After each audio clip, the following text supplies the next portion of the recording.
Okay, now let's move to the third one, that is collective nouns. What are collective nouns?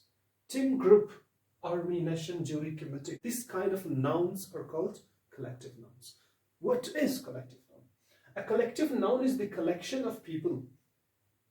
Collective nouns are the collection of people or things taken together. They are taken together and spoken as a one. For example, okay, army. Now, army is the name of the group of soldiers, I should say. Many soldiers, they become together and makes one army. Okay, like for example, nation. Now, nation, inside nation, men will also come, women will also come, children also will come. Okay, all of them together, they will make one noun that's called one nation. Okay, like jury, many judges, they become one jury. So, collection of the people.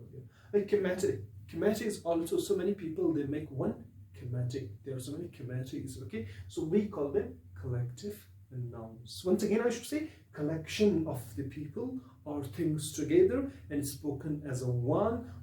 We call them collective nouns.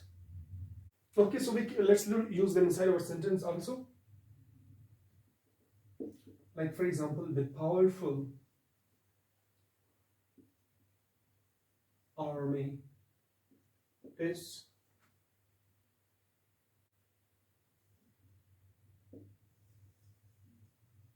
different. The powerful army is different from the weak armies, I should say. Or for example, nation, like I should say. Our nation is united.